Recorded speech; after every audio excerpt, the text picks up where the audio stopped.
إن الحمد لله نحمده ونستعينه ونستغفره ونتوب إليه ونعوذ بالله من شرور أنفسنا وسيئات أعمالنا من يهده الله فلا مضل له ومن يضلل فلا هادي له وأشهد أن لا إله إلا الله وحده لا شريك له وأشهد أن محمدًا عبده ورسوله صلى الله عليه وآله وصحبه وسلم تسليمًا كثيرًا أما بعد.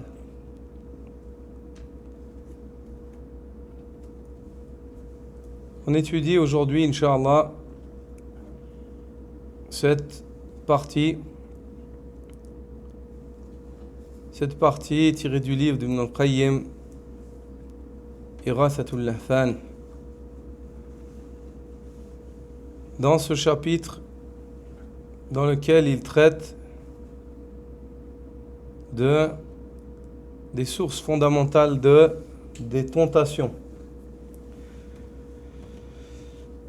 Et il dit, rahmatullahi ta'ala alayh, al-fitnatu naw'an. فتنة الشبهات وهي أعظم الفتنتين وفتنة الشهوات وقد يجتمعان للعبد وقد ينفرد بإحداهما. Il dit qu'Allah lui fasse miséricorde. Les tentations sont de deux types. La tentation des ambiguïtés, des doutes et ambiguïtés, al-shubuhat, qui est la plus grave des deux. Et celle des désirs et passions, ash-shahawat. Puis ensuite, après avoir évoqué ces deux catégories de tentations, il dit, le serviteur peut être confronté à l'une d'elles ou aux deux à la fois. Il se peut qu'un serviteur il soit éprouvé juste par les shubuhat, ou un autre par les shahawat, ou bien il se peut que le serviteur il soit éprouvé par les deux. Et shubuhat et les shahawat. Et comme on l'a vu la dernière fois dans la parole de Cheikh al-Islam Ibn Taymiyyah, ça c'est la pire des situations. Lorsque l'homme il est frappé par les deux. ففتنة الشبهات من ضعف البصيرة وقلة العلم ولا سيما إذا اقترن بذلك فساد القصد وحصول الهوى فهنالك الفتنة العظمى والمصيبة الكبرى فقل ما شئت في ضلال سيء القصد الحاكم عليه الهوى لا الهدى مع ضعف بصيرته وقلة علمه بما بعث الله به رسوله صلى الله عليه وسلم فهو من الذين قال الله تعالى فيهم إن يتبعون إلا الظن وما تهوى الأنفس. La tentation des ambiguïtés, dit-il, provient d'une faiblesse de clairvoyance, de lucidité du cœur et d'un manque de science. Donc les ambiguïtés, où elles viennent de la faiblesse de clairvoyance. C'est-à-dire le ilm, la personne il l'a, ولكن لا يبصر بهذا العلم لم يوفق. Il a pas Allah lui accorde pas le succès de comprendre par ce ilm là. Comme par exemple Al-Khawarij, lorsque ils ont débattu avec Ali radiyallahu ta'ala anhu, ils lui ont dit la hukma illa lillah, qala Allah ta'ala inil hukmu illa lillah. Ils lui ont dit le jugement appartient à Allah. Allah ne dit-il pas dans le Coran tout le jugement lui revient.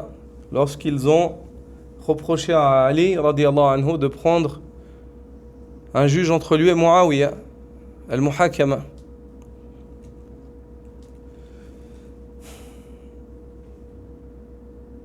Ali radiyallahu ta'ala anhu leur a dit qawlukum haqq wa urida bihi batil. Il a dit votre parole elle est vraie, mais ce qui est voulu avec ça c'est le batil. يعني تستدلون بكلام الله عز وجل في غير موضعه. Il dit votre parole est vraie, mais ce que vous voulez avec ça, c'est le faux. Ça conduit au mal.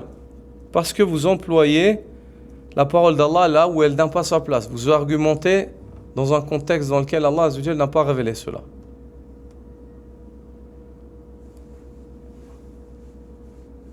C'est pour cela que lorsqu'il a envoyé Ibn Abbas radiyallahu anhuma pour débattre avec les Khawarij,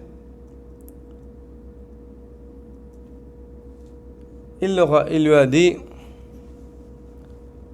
si tu vas discuter avec eux, parle-leur avec la sunna. Quant au Coran, ils prétendent être les partisans de celui-ci. Explique-leur, parce qu'ils emploient le Coran là où il ne faut pas. Débat avec eux par la sunna, afin de leur montrer que le prophète sallallahu alayhi wa sallam, celui sur qui le Coran est descendu, n'avait pas la même conviction que vous. Et ne s'argumentez pas avec le Coran là où vous argumentez. Donc les shubuhat, elles peuvent provenir en premier lieu d'une faiblesse de basira, d'une faiblesse de clairvoyance, de lucidité du cœur, ou bien liqillati al-ilm, ou bien li'ilm naqis ghaba an sahibi, ou bien du fait que la personne ne sache pas. Donc, ou la personne ne sait pas, elle n'a pas l'argument, ou bien elle emploie l'argument, mais elle n'a pas de lucidité sur l'argument. Elle ne sait pas comment l'employer. Puis il dit, et cela est encore plus grave lorsque cette tentation s'accompagne de la corruption de l'intention et de la présence de passions dominantes. Si la personne elle a des shubuhat parce que elle n'a pas le ilm, ou bien alors parce qu'elle a le ilm, mais elle ne sait pas où l'employer, elle argumente mal, elle ne comprend pas ce ilm. Mais si encore à cela tu rajoutes que la personne elle est mal intentionnée, elle veut absolument avoir raison, elle veut pas, ou elle veut faire triompher sa secte ou son cheikh, su'ul qasd, avec ça, alors à ce moment-là, dhulumatun ba'duha fawqa ba'd, idha akhraja yadahu lam yakad yaraha. C'est des ténèbres qui s'emboîtent les unes sur les autres. La personne, au point où la personne elle ne peut plus voir le haqq, elle ne peut plus voir la vérité. Il dit, et plus grave encore lorsque cette tentation s'accompagne de la corruption de l'intention et de la présence de passions dominantes. C'est alors que surgit la plus grande des épreuves, la plus grave des calamités. Dis ce que tu veux au sujet de l'égarement de celui qui a une intention mauvaise. C'est-à-dire, celui qui a une mauvaise intention, tu peux t'attendre à tout de lui. Tu peux t'attendre à tout de lui. Celui dont le jugement est guidé, non par la guidée, mais par ses passions, ses paroles, ses positions, ses avis, ils sont le résultat de ses désirs, de ce qu'il désire. Allah subhanahu wa ta'ala l'évoque. Il dit Ra'ayta man ittakhadha ilahahu hawa wa adallahu Allahu ala ilm. Ne vois-tu pas celui qui prend pour divinité ses passions, celui qu'Allah égare sur le savoir. C'est-à-dire il a du savoir, mais ses passions, c'est elle qu'il suit. Allah Azza wa Jalla l'égare. Adallahu Allah ala ilm. Celui dont le jugement est guidé, non par la guidée, mais par ses passions, sa clairvoyance est faible et sa connaissance de ce qu'Allah a révélé à son messager sallallahu alayhi wa sallam est très limitée. Il fait partie de ceux qu'Allah a décrits ainsi. Ils ne suivent que des conjectures et ce que leur âme désire. Ces gens-là sont ainsi.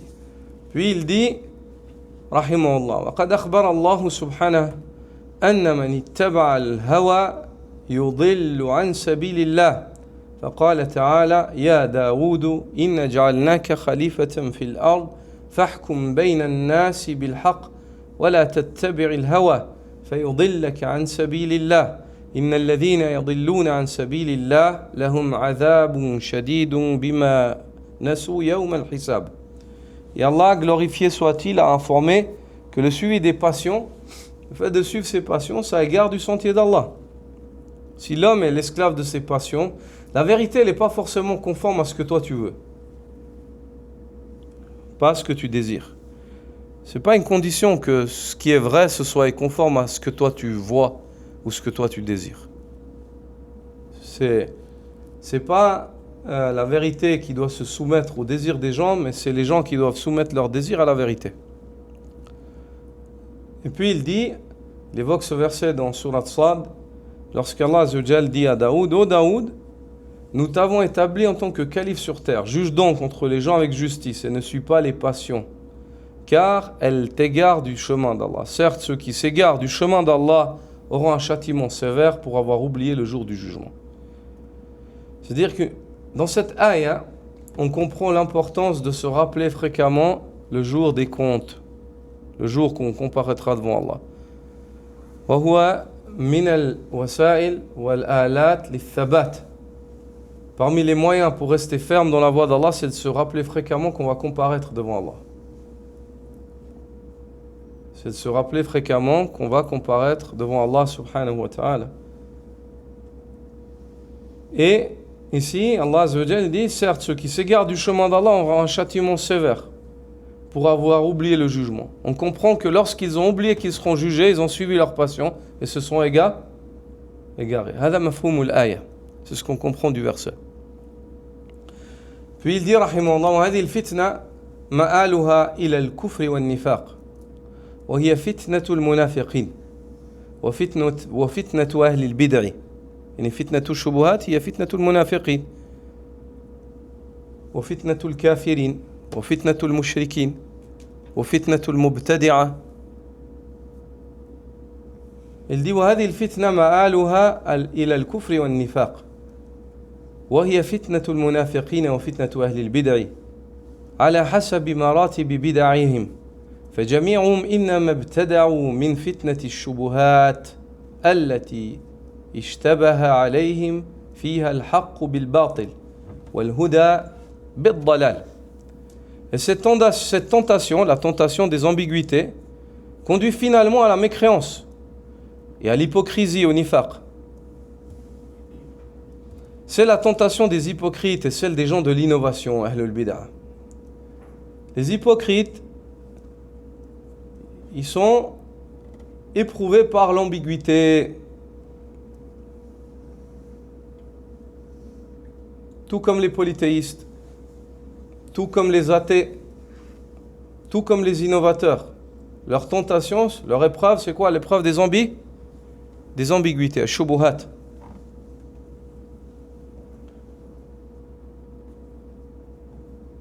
Et il dit, et c'est la tentation des hypocrites et des gens de l'innovation, Ahlul Bid'ah.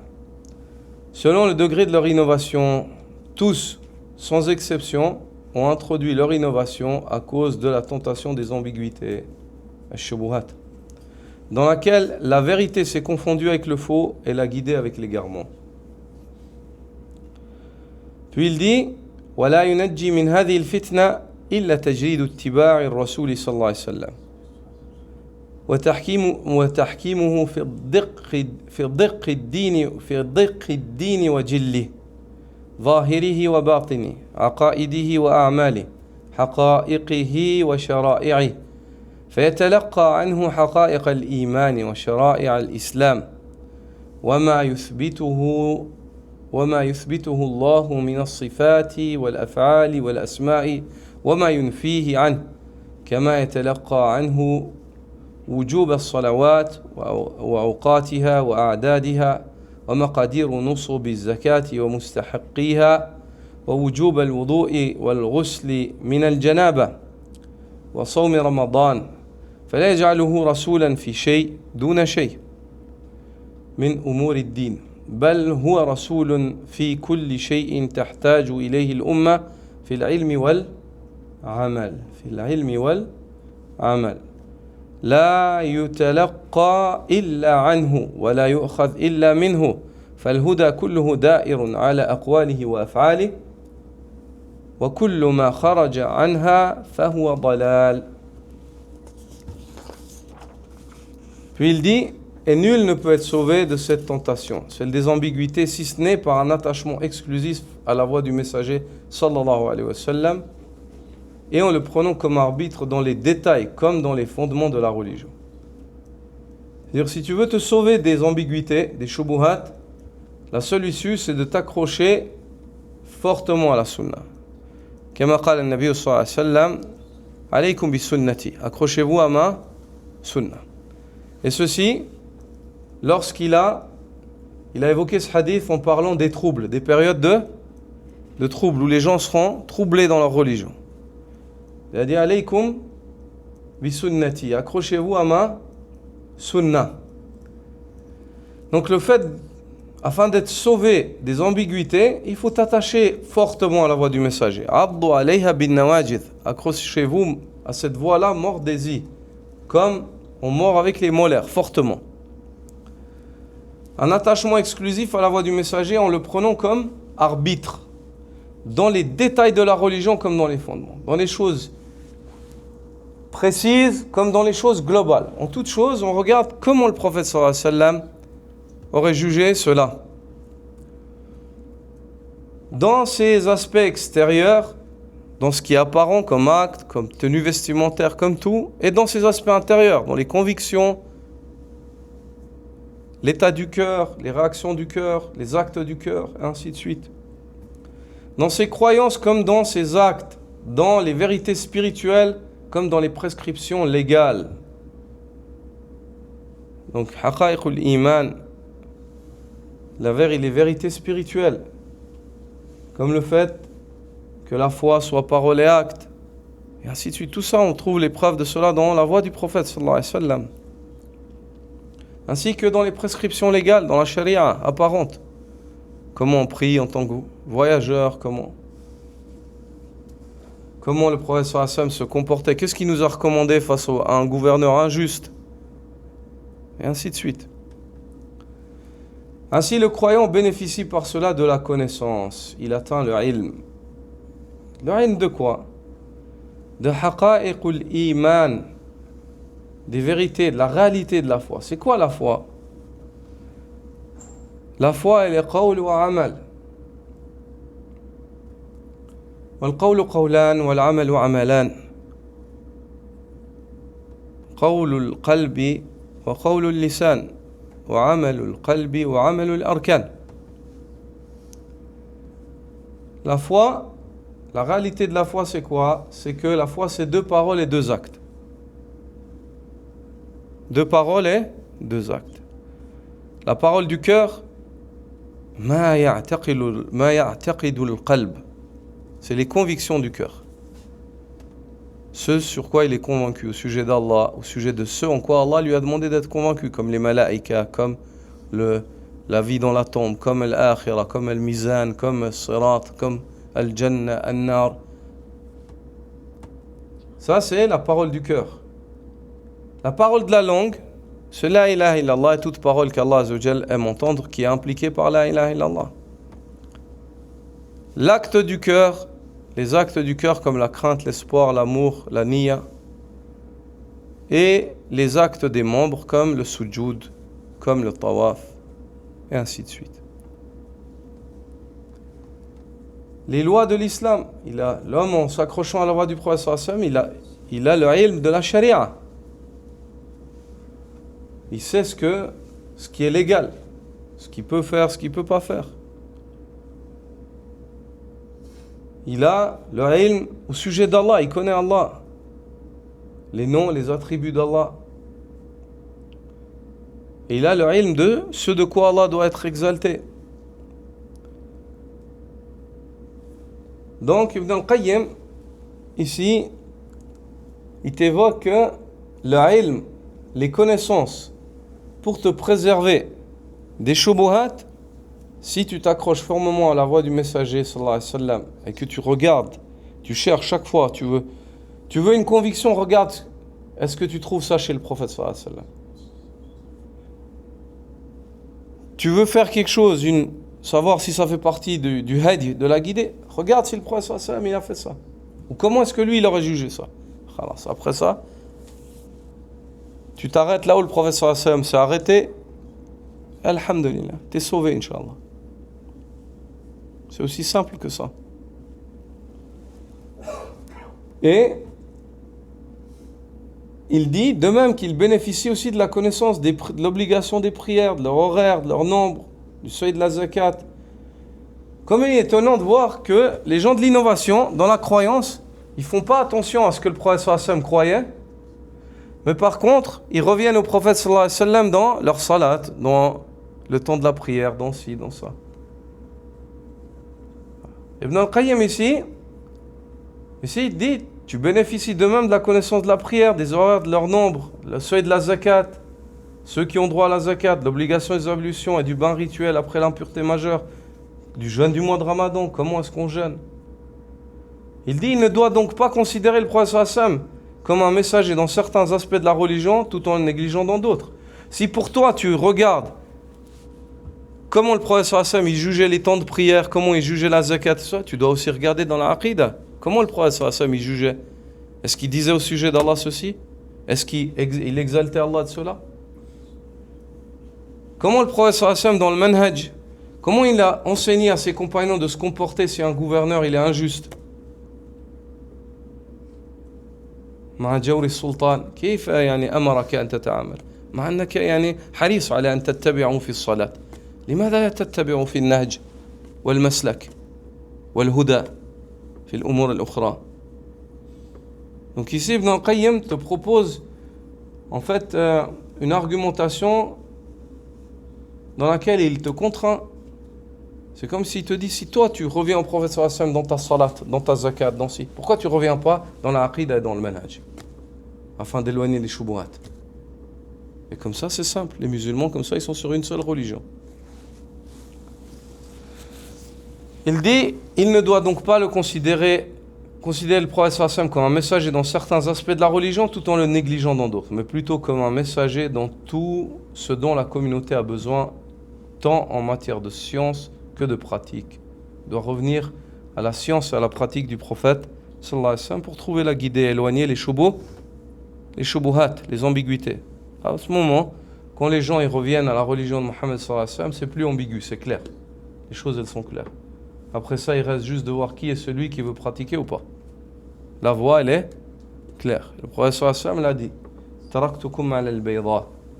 Layluha kanahariha la yazighu anha illa halik. Je vous ai laissé sur une voie claire, elle est visible de jour comme de nuit, il ne s'égare de cette voie-là qu'une personne qui est vouée à la perte. Personne qui est vouée à la perte.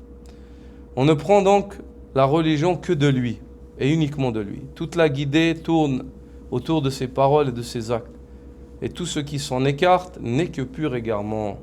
En matière de religion, tout ce qui s'écarte des paroles et des actes du prophète sallallahu alayhi wa sallam, c'est l'égarement. C'est l'égarement. Toute la guidée, elle revient aux paroles et aux actes du messager d'Allah sallallahu alayhi wa alihi wa sahbihi wa sallam. Puis il dit فإذا عقد قلبه على ذلك وأعرض عما سواه ووزنه بما جاء به الرسول صلى الله عليه وسلم فإن وافقه قبله لا لكون ذلك القائل قاله بل لموافقته للرسالة وإن خالفه رده ولو قاله من قاله فهذا الذي ينجيه من فتنة الشبهات وإن فاته ذلك أصابه من فتنتها بحسب ما فاته منه. Il dit lorsqu'une personne ancre son cœur dans l'engagement total envers le message du prophète sallallahu alayhi wa sallam et qu'elle se détourne résolument de toute source extérieure à cette révélation en soumettant chaque opinion, chaque parole, chaque pratique aux critères de ceux qu'a transmis le prophète sallallahu alayhi wa sallam, alors elle est sur une voie sûre. Lorsque la personne, tout ce à quoi elle fait face en matière de religion, comme parole, comme acte, elle le soumet elle ramène ça au prophète sallallahu alayhi wa sallam, et puis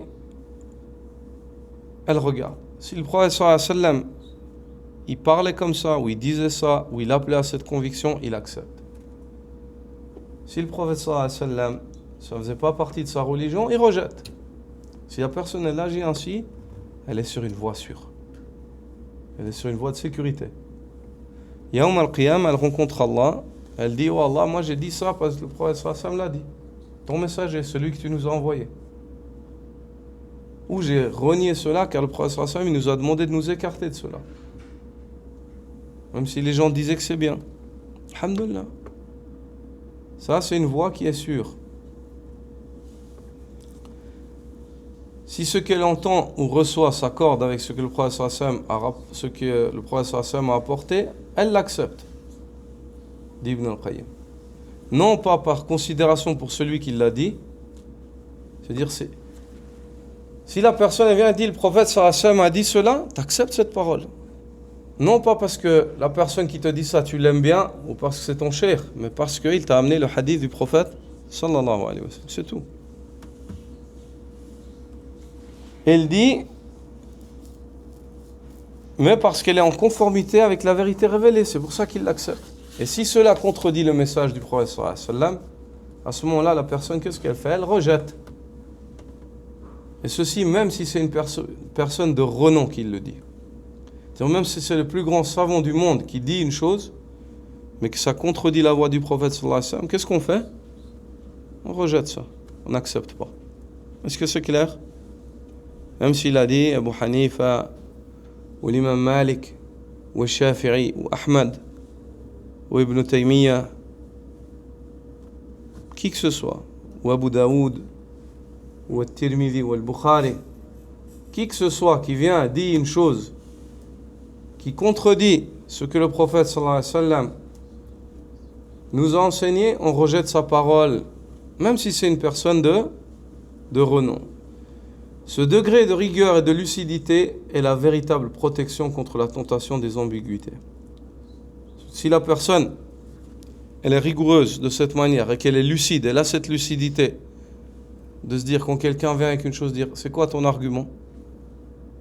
S'il lui amène un dalil, même si la personne il l'aime pas, il accepte la parole. Même s'il n'a pas une affinité avec la personne, il accepte qui que ce soit. Et si la personne, ce qu'elle dit, il trouve lui chez le prophète sallallahu alayhi wa sallam le contraire, alors là il rejette la parole même si c'est une des personnes les plus autoritaires dans la religion musulmane. Est-ce que c'est clair? Ce degré de rigueur et de lucidité est la véritable protection contre la fitna des shubuhat. Mais s'il manque à cela, il sera atteint par cette fitna, par cette tentation à la mesure de ce qu'il a délaissé de cette voie. C'est-à-dire, si la personne elle est comme ça, elle fait attention.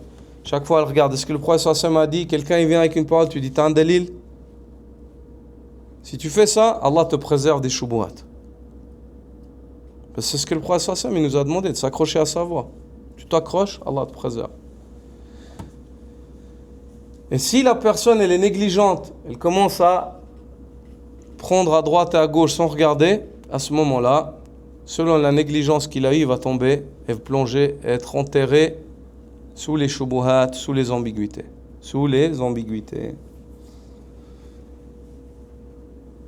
Puis il évoque d'où est-ce que vient cette ambiguïté, cette fitna, la fitna des ambiguïtés. Il dit وَهَذِي الْفِتْنَةَ تَنْشَأُ تَارَةً مِنْ فَهْمٍ فَاسِدٍ وَتَارَةً مِنْ نَقْلٍ كَاذِبٍ وَتَارَةً من حق ثابت خفي على الرجل فلم يظفر به وتارة من غرض فاسد وهوى متبع فهي من عمى البصيرة وفساد في الإرادة. Il dit, et cette tentation, celle des ambiguïtés, peut naître de plusieurs causes. Parfois, d'une compréhension déformée ou corrompue. Parfois, d'une information mensongère ou falsifiée. Parfois encore, d'une vérité authentique, mais qui reste cachée à l'individu et il n'a pas pu la saisir. C'est-à-dire, c'est une vérité, il a un argument, mais il ne comprend pas. Il ne sait pas tirer en fait ce qui a tiré de cela. et parfois d'un objectif malsain ou d'un désir passionnel suivi aveuglément. Des fois, la personne, là, l'argument, elle a tout ce qu'il faut pour sortir de la shubha, mais en fait, il dit, mais non, j'ai pas envie de sortir parce que ma famille, ils sont comme ça, ou les gens dans mon pays font comme ça. Donc ça, c'est passionnel. Là, il n'y a plus de preuves. C'est fini. Là, c'est le but qui est pas sain. Est-ce que le but dans ta religion, c'est de suivre ta famille ou de suivre le messager d'Allah? C'est ça la question. Donc ici, Ibn al-Qayyim a raison, il énumère الأسباب أو العلل التي منها تنشأ الشبهة, les raisons par lesquelles peut naître l'ambiguïté. Donc une fois, ça peut être une compréhension déformée ou corrompue, ou bien une information mensongère ou falsifiée, une vérité authentique mais qui reste cachée à l'individu, il n'a pas pu comprendre. C'est-à-dire, parfois c'est un hadith inventé, par exemple. C'est de ça que vient la shubha. Donc c'est pas une preuve. Ou bien parfois une information mensongère ou falsifiée. On vient avec des choses, des mensonges et des hérésies. Parfois c'est une vérité. On vient avec un verset comme les Khawarij. Ils viennent avec des hadiths et des ayats. C'est pas faux, ça c'est vrai. Mais ils les placent là où ils n'ont pas leur place. C'est-à-dire, et celui qui reçoit ça, il n'arrive pas à comprendre en fait. La vérité, elle est cachée. Il n'emploie pas l'argument. Il n'a pas compris ce qu'il y a à comprendre parce qu'on a placé le hadith ou le verset là où il n'a pas sa place. C'est-à-dire, lui, il a l'ayah. L'ayah, c'est la vérité, c'est la parole d'Allah. Mais quand elle est placée à sa place, à une place qui n'est pas la sienne, tu ne peux pas comprendre ce qu'il y a à comprendre de cette ayah. Comme l'a dit Ali au Khawarij, qawlukum haqq wa urida bihi batil. Votre parole est vraie, c'est le Coran. Mais ce qu'il y a derrière, ce que vous voulez avec ça, c'est le faux. C'est-à-dire, ça conduit au mal. La manière comme vous employez ce verset-là. Et parfois, l'ambiguïté, elle vient d'un objectif malsain. La personne est mal intentionnée ou un désir passionnel. C'est-à-dire, où elle veut absolument suivre ses ancêtres, ou alors elle a un but malsain. Elle ne veut pas quitter son ambiguïté parce que ça va donner raison à celui avec qui elle débat. C'est-à-dire, moi je veux avoir raison, je ne veux pas que lui il ait raison. Et ainsi de suite. En somme, dit-il, la tentation résulte d'une cécité dans la clairvoyance intérieure, absence de lucidité et de discernement, ou alors d'une corruption dans l'intention. Une corruption dans l'intention. سبحانك وبحمدك أشهد أن لا إله إلا أنت أستغفرك وأتوب إليك وإليكم فيكم بارك الله.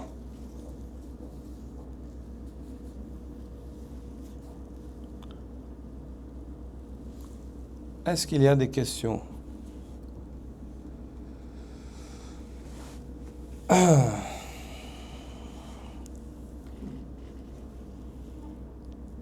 Est-ce qu'il y a des questions?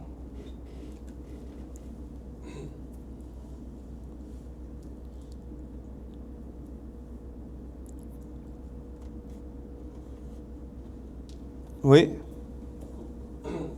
Comment est-ce qu'on réconcilie entre le taqlid et demander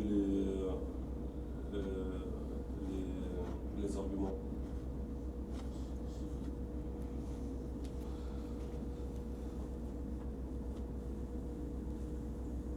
Le fait le taqlid qui est le suivi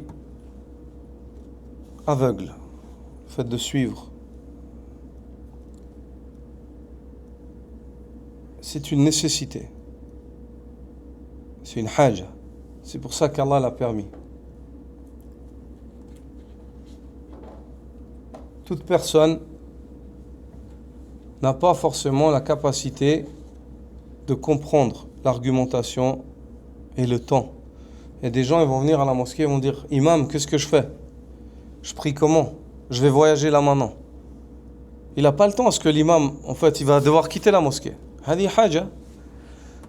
Ce besoin pour le taqlid, ou bien il est absolu selon la catégorie de la personne, c'est-à-dire c'est une personne illettrée, elle n'a pas la capacité, elle ne veut même pas que tu lui expliques, elle veut dire que tu lui dises ce que je fais. Point. Si tu commences à détailler, à lui expliquer, tu vas le fatiguer. Tu vas lui-même mettre même peut-être des doutes et des ambiguïtés. Parce qu'il n'a pas la capacité. Une personne âgée, ou bien son manque de capacité intellectuelle, et ainsi de suite, fait que il sera, pour lui, en fait, cette haja du taqlid, elle est nécessaire. C'est Allah Azza wa Jal. Car Allah n'a pas éprouvé une âme au-delà de ce qu'elle peut supporter. Ou bien le taqlid dans certaines situations, il sera nécessaire. Comme par exemple, la personne elle est pressée, elle veut une réponse rapide, ils ont une situation urgente.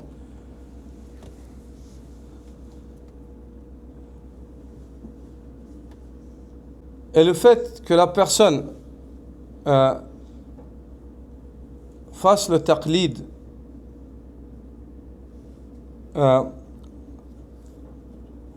ça ne veut pas forcément dire que elle n'a pas le droit de demander les arguments. Car toute personne qui sait comment un cheikh ou l'argument du cheikh, elle ne comprend pas forcément le développement qu'il y a derrière, ou bien les réponses. On parlera de taqlid, on parlera de taqlid si, par exemple, il y a plusieurs avis et la personne, elle en prend un, elle le suit. D'accord? À ce moment-là, il est muqallid. Il suit ce savant dans tous ses avis. Et le taqlid, il est nécessaire pour la masse des gens. Ils n'ont pas la capacité de prendre et de trier les avis et de regarder dans tous les avis et de voir les arguments, l'argumentation des mashayikh. Celui-là a dit ci, celui-là a dit ça, celui-là. Tu vois, faire un ittiba'. L'ittiba', c'est le fait de comprendre les adilla, pourquoi la personne elle a dit ça. Et pourquoi l'autre a dit ça. Et puis toi, tu choisis maintenant. تتبع هذا لا تقلد تتبع يعني لأنك فهمت الاستدلال هذا المتبع. Tu as compris l'argumentation, tu as 3-4 avis, tu as compris que celui-là il s'argumente sur ça, tu as compris les autres, comment ils s'argumentent, et tu as choisi. En comprenant les adilla. Ça s'appelle un muttabi'. C'est un suiveur. Un muqallid, suiveur aveugle, il regarde tel cheikh, il dit bon, moi je suis Cheikh Ibn Baz. Cheikh, qu'est-ce que tu dis comme ça? Khalas. Si tu n'as pas la capacité. Le problème c'est quoi? Le taqlid il n'est pas interdit. Le taqlid, si par exemple la personne on vient et puis on te montre que ton avis, quelqu'un, même si toi tu n'as pas la capacité, quelqu'un il vient il te montre, regarde ton avis sur ça, il y a un autre avis qui dit ça, ou bien l'avis que tu as choisi ça tombe dans l'innovation, puis à ce moment-là il te montre et puis tu le quittes pas, c'est là où le taqlid il est mazmoum. فالتقليد إن أدى إلى تحقيق مقصود ديني فمحمود ومطلوب يعني. Si le taqlid, le suivi aveugle, il conduit à y chérir une raison religieuse, c'est un moyen qu'Allah a légiféré par nécessité. Les gens, ils ont besoin, ils peuvent pas tous avoir la capacité ou le temps de pouvoir suivre les argumentations, de découvrir les argumentations. Mais si le taqlid, il conduit à quoi? Au fait où ce qui normalement doit être un moyen pour toi, ça devient un but. Le fait de suivre Ibn Baz, ça devient un but par exemple. Et que même si Ibn Uthaymin le contredit et qu'il a des arguments, tu quittes pas l'avis d'Ibn Baz à ce moment-là, ou taqlidun mazmoum. T'as compris? À ce moment-là, le taqlid, il est néfaste. Mais en aucun cas, le taqlid, il contredit le fait de demander les arguments. T'as pas l'obligation à chaque fois de demander l'argument. T'as pas l'obligation à chaque fois de demander. Si, déjà, ce que tu as l'obligation, c'est de regarder à qui est-ce que tu demandes. Par contre, qui est-ce que tu interroges? Si tu interroges un cheikh de la sunna, tu sais qu'à la base, quand il parle, il ne va pas parler sur al-hawa. C'est ça que tu as l'obligation. En tant que muqallid, yani alayka an tantabih man tuqallid. Qui est-ce que tu suis? Si par exemple tu vois que tu suis un cheikh de la sunna, tu prends ses avis et khalas ta'amal. Mais tu peux pas toi maintenant en étant muqallid dire aux gens prenez la fatwa d'Ibn Baz, il a raison. أنت تقلد لنفسك أنت اتبع أنت خلاص خذ ماشي. Mais s'il y a des divergences avec d'autres avis, tu ne peux pas dire non, c'est Ibn Baz qui a raison, l'Albani n'a pas raison, parce que tu n'as pas la capacité, tu n'es pas muttabi'. Tu n'as pas cherché dans les arguments et vu les arguments. Le fait de faire le taqlid, ça ne contredit pas le fait de chercher les arguments. Le taqlid, c'est une nécessité dans un contexte précis. Dans le quotidien de la vie de la masse des gens. Ils n'ont pas forcément la possibilité de demander les arguments et de voir est-ce qu'il y a des avis qui contredisent ça, c'est quoi leur argument. Et même l'avis du cheikh lui-même, des fois, ils n'ont pas le temps de lui demander, ou lui, il n'a pas le temps, suivant le contexte, de développer et de leur expliquer les arguments. Un homme a demandé à Sufyan al-Thawri, il lui a dit, cette question-là, qu'est-ce que je fais? Il a dit, tu fais ça. Il a dit, je dis quoi à Allah yawm al-qiyamah? Tu dis Sufyan al-Thawri, il m'a dit. T'as compris? Ouais. Pourquoi? Parce qu'Allah Azza wa Jalla, il a ordonné la masse des gens de demander aux gens de science. Et il a ordonné les gens de science de parler avec le ilm. Quand ils appellent à Allah, pas à eux. Oui? C'est qui le compagnon qui était reconnu pour avoir la meilleure compréhension du Coran, de la Sunna, et qui est reconnu pour avoir le plus transmis cette science au Tabi'in? Wallahi, ça, c'est une parole de dire qu'un compagnon, il est pour avoir la meilleure. Reconnu parmi les autres savants. Moi, j'aime pas cette parole. Tous les sahaba, ils ont la compréhension de la sunna selon une quantité. Mais celui qui a été vanté pour avoir le ilm du prophète sallallahu alayhi wa sallam, c'est Abdullah ibn Mas'ud. Pour avoir vraiment une compréhension qui est la plus calquée sur celle du prophète sallallahu alayhi wa sallam, c'est Abdullah ibn Mas'ud. Abdullah ibn Mas'ud, il est connu, il a été connu pour ça. Et le prophète sallallahu alayhi wa sallam, et les sahaba en fait, eux-mêmes ont reconnu ça. Ibn Mas'ud, il avait un ilm qui était un ilm daqiq, il avait une grande science sur les maqasid, la sharia, sur les buts de la sharia. Mais tous les sahaba, ils avaient un ilm. Abu Huraira, parmi les plus grands narrateurs de hadith, Abu Huraira, ceux qui ont transmis le plus de hadith. Abdullah ibn Omar aussi. Pourquoi cette question? Quand je disais compréhension, c'était pas dans un sens où il y a plus de science parmi les compagnons? Non, alors plus de science, ça aurait été mieux. Ah, ok. Ouais. Parce qu'il y a des sahaba qui avaient plus de ilm que d'autres. Parce que par exemple, on avait expliqué au début, quand Abdullah ibn Abbas qui était envoyé au Khadija pour débattre. Ouais. Si j'ai dans ma compréhension, si Ali envoyé ibn Abbas, c'est parce qu'il avait une certaine compréhension Alors non, c'est parce que Ali a envoyé Abdullah ibn Abbas parce que c'est lui qui a demandé. de lui-même. Ouais. Ali, il a envoyé Ibn Abbas parce qu'il a demandé la permission au gouverneur. Avant qu'il aille les combattre, Ali radiallahu ta'ala anhu, il s'apprêtait à aller faire ce que le prophète sallallahu alayhi wa sallam il a demandé. Avec eux, لَقَتَلْتُهُمْ قَتْلَ عَادٍ فَهَلْ تَرَى لَهُمْ مِنْ بَاقِيَةٍ. Ali s'apprêtait à aller les combattre. Mais Abdullah ibn Abbas lui a demandé, il a dit, envoie-moi, peut-être que certains d'entre eux reviennent. Et quand Ibn Abbas il est allé, plus du tiers ils sont revenus avec Ibn Abbas. Quand ils ont vu Ibn Abbas au début arriver, ils se sont moqués de lui, ils l'ont dénigré. Ils ont dit regardez le Hashimi avec le thawb makhrouk. Il vient ce Hashimite avec un habit raccommodé et vient nous exhorter. Regardez le kibr.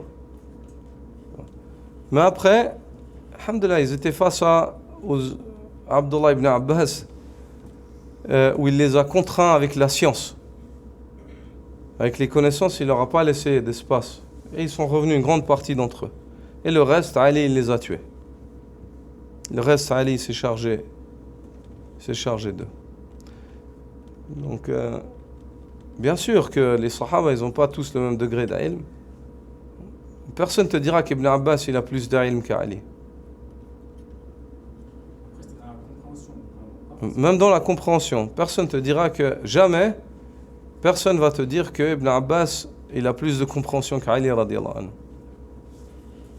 À la tête de la compréhension du din, al-Khulafa al-Arba'a, les 4 califes. C'est les imams des Muhajirin et des Ansar, mon frère. C'est les imams des Muhajirin et des Ansar. Ils ont guidé la communauté musulmane parce que c'était les imams dans la ilm et dans la taqwa.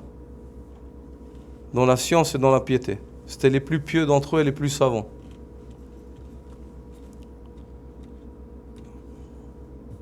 Si j'avais entendu dire, monsieur Blanc, c'est par rapport si c'était Omar ou les agrès qui demandaient souvent justement à Abdullah ibn Abbas, par exemple sur certains versets, les versets nous disent quand les gens leur donnent la religion en foule.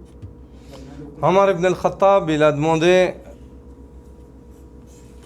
et parmi eux il y avait des combattants de Badr, alors qu'Ibn Abbas il était enfant, sur cette ayah, إذا جاء نصر الله والفتح ورأيت الناس يدخلون في دين الله أفواجا فسبح بحمد ربك واستغفره إنه كان توابا.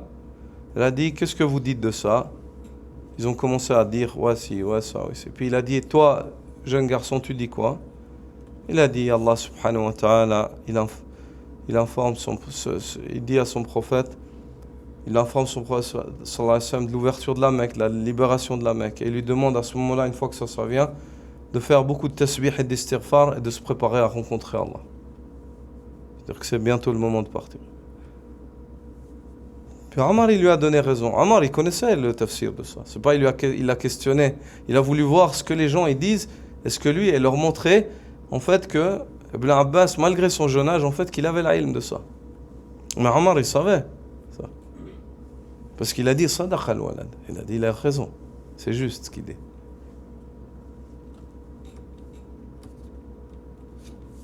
Fika barakallah. Oui. Une question sur le live. Assalamu alaikum. Pouvez-vous me donner des explications comment Allah prie sur le prophète sallallahu alayhi wa sallam? Alaykoum salam. Allah subhanahu wa ta'ala, la salat d'Allah, la prière d'Allah,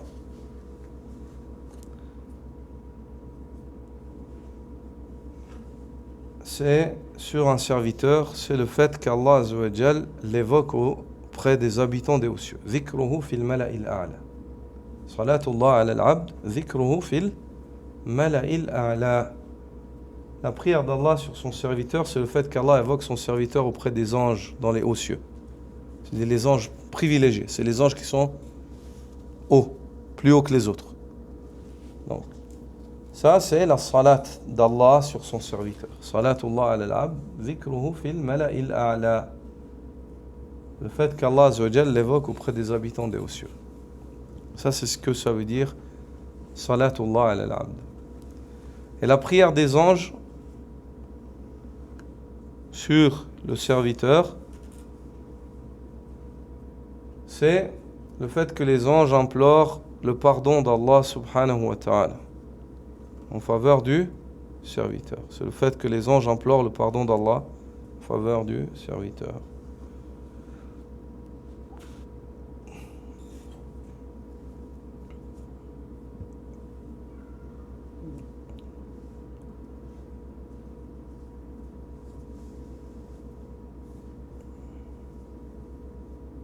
Il y a d'autres questions? Pas d'autres questions? نعت لا إن شاء الله. سبحانك اللهم وبحمدك أشهد أن لا إله إلا أنت أستغفرك وأتوب إليك.